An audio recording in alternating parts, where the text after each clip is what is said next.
Hi, this is Marina from Darkstar Astrology, bringing you the full moon on September the 24th. So this one's going to be in Aries Decan 1. Although the moon has no special dignity in this decan, there are some gutsy stars to be found here, which ensures that this full moon will be incredibly productive all the same. This period is great for the lone entrepreneur who works tactically. Here the moon does not lean on others emotionally and is not afraid of working solo.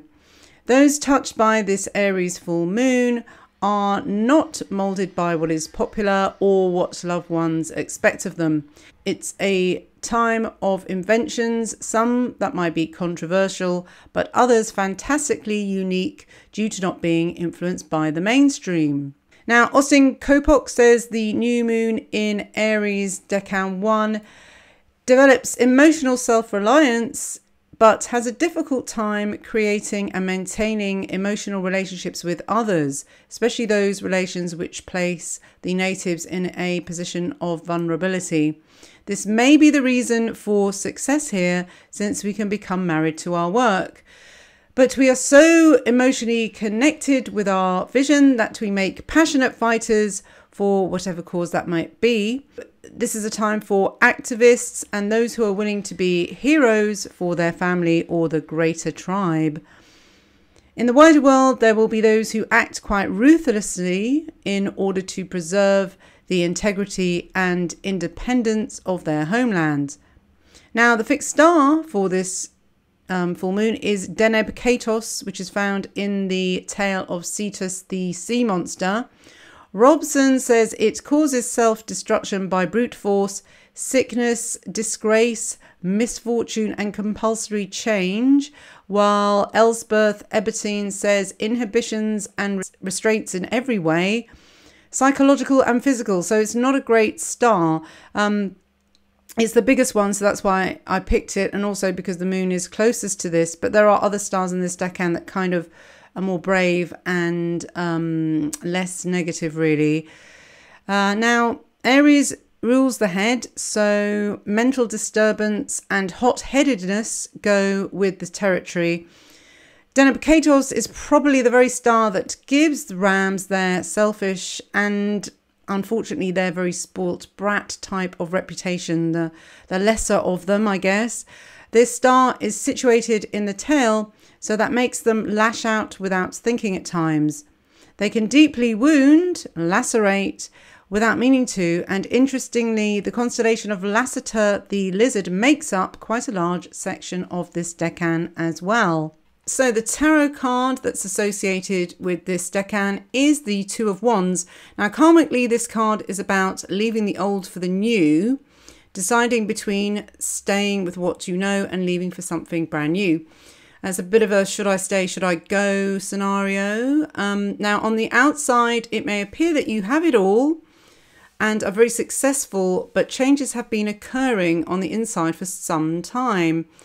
You may have a new plan of action or a burning desire to do something else, and you may feel that your fires have been burning low and that you're in dire need of a new leash of life, change of scenery or change of faces. And that's a quote from Teach Me Tarot. So this is pretty appropriate, really, because Aries as a whole is about starting a new cycle as well. So now the aspect patterns for this full moon are pretty amazing, really.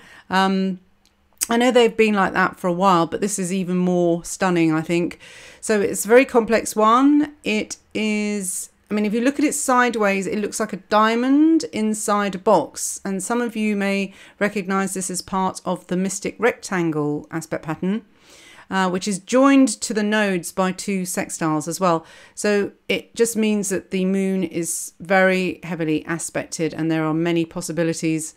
Now, the first one is moon sextile Mars, which is Mars is also conjunct the south node as well. So as you would expect, this is an extremely passionate aspect, but it really does need to express the energy physically or sexually. Otherwise, anger management can become a big problem. Mood can change very quickly, but the frantic tide can be very creative. Moon sextile Mars will be passionate about artistic projects and be very driven to project them out into the world.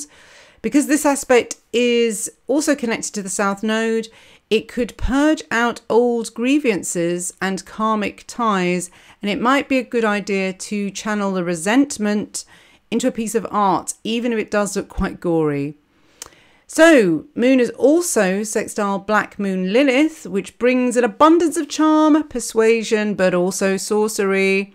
This is witchcraft of the highest caliber, but with it comes the ability to mesmerize and manipulate in the most underhanded and unscrupulous fashion if need be. This aspect has a Peter Pan youthful feel to it, and this cheeky aspect will enable anyone touched by this full moon to charm their way out of a very deep rabbit hole if need be. This is the lovable rogue with less of the spikiness that you find with Lilith usually. Opposite Mercury, more magic here. It can manifest as a magic wand once it's come to peace with itself and tames the mind to work with its intuition. At this time, the collective is highly strong, so they need to put their energies into something physical or creative so that they can channel their restlessness, just as the Moon Mars as well, similar. Then we have Moon square Saturn, which is an aspect that has to grow up very quickly. Therefore, deep inside, Saturn's armor is a very soft-centered, needy child. This archetype is loath to show its very fragile side of their character. So most of the time, those touched by this full moon will feel that their suppressed needs will come out as incapacitating illness or depression. And that way they can get the care that they feel that they don't deserve to actually ask for. So watch out for that. Now, the aspect patterns, there's 3, and you'll see them in the little box as illustrations. But the trapeze, the shield, which is stuck on top of it, but the moon itself is part of these T-squares with Saturn, so I do think it's the most important one to look at. So I'm going to look at the 2 animated patterns that are held together by a sextile at the base, making it look like that diamond that I mentioned. So I think in this full moon, there is something to be gained, but it is buried within a box that might suggest otherwise. So hidden in this term, the animated figure, is the profession of the animator. In the cartoons he shows all the movements of the character precisely in frames, which require animation, patience, and a lot of hard work. Such a figure can rapidly switch from approval to disapproval, and the motivations are a thirst for action and utilitarian thinking with energy and skill, or even a no gain without pain scenario. So let's have a look at the healing meditation for this full moon.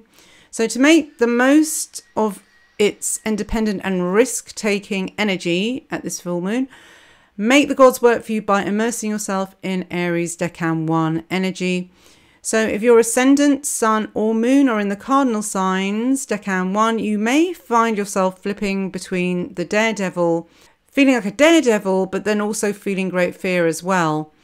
To avoid going from one extreme to the other, try focused meditation or yoga with the following props. So you've got the 2 of Wands to gaze at, mustard to eat, tiger lily to adorn your table, ruby crystal to hold, music in the key of D to listen to, and cedarwood, clove and black pepper essential oils to put in your bath. So the ruby, the meaning of the ruby is it encourages leadership and increased concentration with sharpness of intellect. This beautiful red stone allows you to see your own strength and your creative potential from a heart-based perspective. One of the stone's alchemical properties is to impart a sense of bliss as well as encouraging a desire for life. So when you start feeling depressed about the state of the world, ruby is a really good one to have at hand. So the summary. Now, you know, it's going to be a rapid swinging from approval to disapproval, which is seen in the two T-squares, one to Saturn and the other to Uranus. And this is extreme risk-taking on one hand and extreme fear and caution on the other hand. So an example of how this might manifest at this full moon is you may be asked to do something that's very daring, something that's new, out of your comfort zone, which will need a lot of courage. And you agree to do it, but then at the last minute, you get out of it by becoming ill, because that's the only way you can say no to it, really. But on the positive side, if all of the aspect pattern is utilized, then the challenging aspects can be offset by the harmonious ones. And, you know, it's like a huge amount of karmic adjustment is going to be done all at once. And it could be seen as like tuning a piano, where it's only by putting all the keys through a very strenuous pace that you can see how much the piano is really out of tune, how out of tune it really is. So one of the important aspects of the last couple of years has been the Uranus trine, or the Saturn trine Uranus, and that really forms the bridge between the two animated figures. And this is the bridge between the old and the new. It's kind of quite a chironic energy, really, because Chiron was the bridge, they call it the rainbow bridge, between Saturn and Uranus. And it's going from the seen to the unseen, the things that you need technology to look into, which is Uranus again. So, you know, these planets are also the ancient rulers and modern rulers of Aquarius, which is a sign of paradox, because it is innovative and futuristic while it's also fixed, which means it's quite fearful of change, and it can really dig its heels in when it is forced into change before it's ready for it. But they're both loner planets, which takes us back to the lone wolf theme as well. Sometimes when things get too complicated to fathom, though, it's just best to go into hermit mode or throw yourself into work. So, you know, the Aries moon likes to go it alone. So, okay, on to my thoughts for this full moon, and what should we talk about? Well, this week, obviously, the narcissism theme carries on, but I've been wondering, is anyone going to talk about how narcissism is in the, you know, how it plays out in the world as the collective? Because I do think that society is getting more and more narcissistic, and that's why there's a kind of epidemic of narcissism. So I listened to lo and behold, you know, when you ask the question, it comes up on YouTube, and there was an interview by this guy that I used to follow a lot. I'm not so keen on him now, but it's Spartan Life Coach. And he was interesting because he spoke about narcissism from the male point of view, and how, you know, if you've got a narcissistic mother, then you know that there are narcissistic women, because mainly on YouTube, it's a lot of women talking about their ex-narcissistic boyfriends. So it was interesting to hear it from a male perspective. Some of his podcasts are nice, and especially the one about the shame and the black sheep. I thought that was a very astute observation.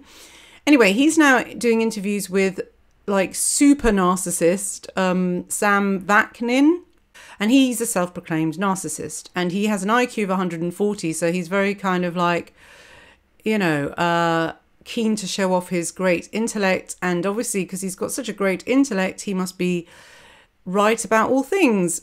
So anyway, so they were having this discussion, and he says basically narcissism is a survival strategy of the 21st century. He just thinks you have to, in order to survive in this world, you have to be a narcissist, which I think he has a point.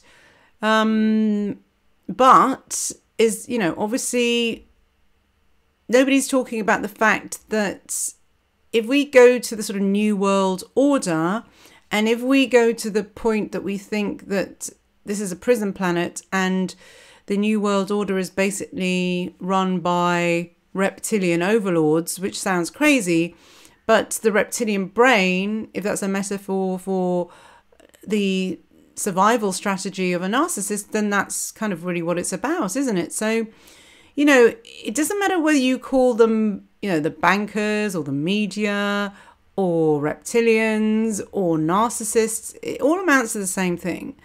And especially the fact that they use us for fuel as well, especially empathic people. And everything, they made some very good points, okay? But the thing they did leave out was the covert narcissist. Like they mentioned, they talked about, all right, I'll have to explain the differences between capitalism and feudalism, because that's what they were saying. There's no such thing as left and right anymore. It's about capitalism and feudalism. And what it seems to me that the definition of capitalism is the free market. It's the it's, you know, money and economics that run the system, and whoever sort of survival of the fittest in terms of who's clever at earning money, basically, who's got the, but with that system, anyone can rise to the top, anyone, as long as they've got the intellect, really, and the ideas and Uranian innovation to get to the top. So it's fair in that way, but what if you're not, if you don't have that? But anyway, so basically that's individualism, you know, the individual reigns supreme, and that's capitalism. And for me, that is Uranus. And also that's Uranus stealing the fire from the gods. You know, you don't have to be royal, which is a god, or you don't have to be of this certain bloodline to be successful. Anyone can, if you've got enough intelligence, basically. Whereas feudalism is a collectivist way of being, and also it follows the cult of personality. So it is a cult. So it is, whether it's a politician or whether it's, you know, Jesus Christ or whether it's Buddha, whatever it is, it's Neptunian. So it's following someone who has the, I don't know what, the who is deemed as being more conscious or of an elite bloodline or superior in some way. It's a, you know, pyramid system. It's someone who's closer to God. So it's a priest or whatever it is. It's on a triangle. So that is Neptunian. And he says now that we are, after being in a period, this is Sam, of being basically capitalistic, in a capitalist system from about, I think he said, the early 1900s and to 1950s, really. And since then we are reverting now back to feudalism, because people who can't survive that dog-eat-dog Uranian, you know, you have to be clever. You have to have your wits about you to get through this, to do well in this world. So not everyone wants the unpredictability of Uranus. Not everyone's a solo, an individualist. They take comfort more by being in a group and it being more like a kind of hive mind thing. So, and they do want, you know, when things get insecure, when there's terrorism, when there's too much competition for jobs, you want someone just to take care of things. So it can be the state, it can be the welfare state, which is, you know, again, Neptunian, or the nanny state, as they call it as well. All these things. So basically he reverts to feudalism again. And he brought up, you know, obviously the cult of personality, Donald Trump, with his golden hair and everything and his gold buildings. So he's an overt narcissist, but there's no mention of the covert narcissist, which is, you know, the generous, like the one who wants to save the world, who's a martyr, who wants to do good, who virtue signals. You know, it's Hillary Clinton, the covert narcissist. So they didn't really mention any coverts. They just went for the obvious ones. But anyway, that was interesting because it is what's happening. People want safety. They want a big brother almost. They do. And the problem is, though, people who are individualistic, people who are more Uranian, who are using the Uranian technology, like on YouTube, content creators, are now starting to be censored because we're no longer in a free Uranian libertarian system anymore. We're not. It's even like America, you know, it's become, although you've still got freedom of speech, but in England we have not. There's a new non-crime hate crime. So you're not actually breaking the law, but it's a hate crime.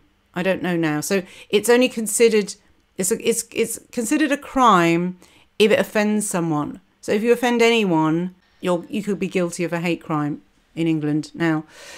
So this hate speech law, or non-criminal hate speech, is so vague that it's covert narcissism gone mad. So you are basically, you don't know what you can say. You don't know when you're going to set them off. You don't know when you're going to set the thought police off. Like, what word is going to trigger them into branding you a non-criminal? I mean, this is so 1984. It's very serious and worrisome. So yeah, it is so narcissism is a survival strategy in the 21st century, but for who? The elites, actually, because they're the covert narcissists. I don't think regular people are, but they're being forced into it because they have to try and make themselves stand out from other people all the time. And oh yes, and the reason that they said that Sam said that narcissism was rampant was because of overpopulation and having to stand out. Maybe. But I think the world is big enough for us. I think it's more like everyone's been forced into cities where we're crammed close together, and also with more and more immigration into small places like Europe. I mean, we are getting packed closer and closer together. So this brings me back to the interview with Spartan Life Coach and Sam, because everything they said was good so far, and I thought, this is great. You know, they're really spot on about this narcissism in the collective. And then they started going on about Brexit, like, oh, terrible decision. What? So wanting your sovereignty and not being part of a United States of Europe and the EU dictatorship, which is basically undemocratic, unelected bureaucrats, suddenly wanting to break free of that is bigoted. And I don't know, this is what they said. And even Spartan Life Coach was saying, he basically was, again, if you voted Brexit, you were a xenophobic and a bigot, because you saw that poster that Nigel Farage put up, which was like a scary poster of male military-aged men, you know, which it looks like an invasion, of course. And but, you know, Spartan Life Coach was making out that people voted Brexit just on that one poster, and making out that people were stupid and thick and ignorant for believing that kind of propaganda. And it is propaganda, of course it is. But don't tell me that's the only propaganda. It's not. The propaganda on all sides, and the gaslighting on all sides, and the propaganda from the left and the right. It's from both sides. And this one-sided thing is ridiculous. And yeah, in the beginning, from someone who came from the left, and realised how much of it was propaganda, then swung to the right for a bit, because I thought, oh, this is the anti-establishment now, if we go more to the right and traditionalism. But I also realised, yeah, there's propaganda from there as well. Of course there is. And it is pushing these to extremes. So so then it goes back to, well, who are the controllers again, you know? Who are the controllers? Now,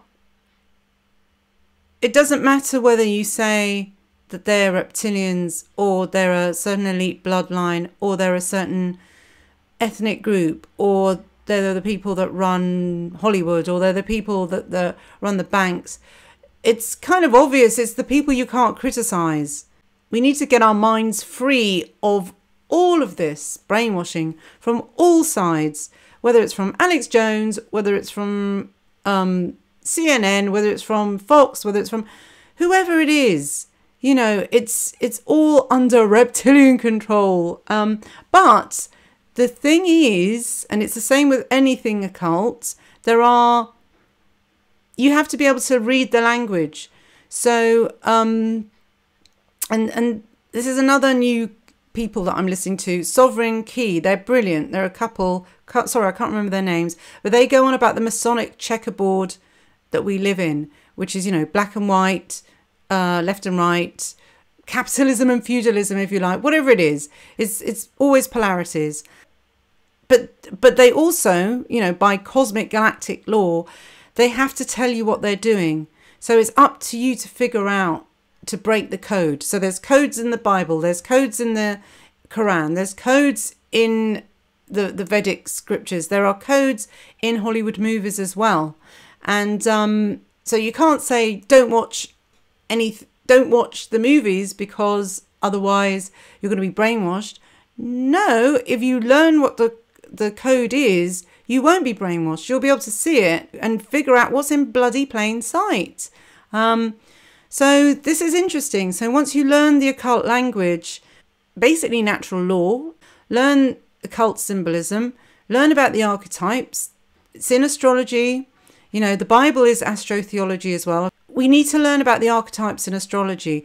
But the thing is, yes, we cannot allow astrology to also put us into fear mode. And I hope I don't do that. I don't want to be doing that.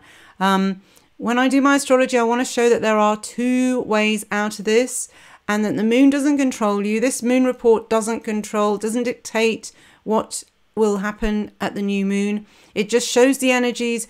You just have to harness them like you do a sunny day. Either you get burnt by the sun or it makes things grow. On a rainy day, it either soaks you and gives you a bloody cold because you've been out in the rain without a raincoat, or it waters the grass and it makes it grow. You know, these are just energies. They're archetypes. You can work with them. They do not control you. You can transcend your birth chart, and there's a choice with everything. So you just got to make sure that you're not letting it dictate to you. And so that's really the message. And so when I listened to, going back to that interview with Sam and Spartan Life Coach, there were some gems in there. There were some real gems. But there was also misinformation as well. And just because someone's got an IQ of 140 doesn't mean that they're wise, because wisdom and intelligence are two different things. And there's different types of intelligence as well. So yeah, that's just those are just things to consider for this full moon. Do come to darkstarastrology.com as well to check your monthly horoscopes, and do not take them literally. Please read them symbolically. They're just a weather report. It's up to you what you do with that energy, and ultimately you are in control of your life and your destiny. Knowledge is power, and it's just there for you to take. And if it resonates, fine, you know, take it with you. If it doesn't, then it doesn't. But you can feel it in your body what the truth is, and that's what I've found out now. All right then, so take care, all the best, bye bye.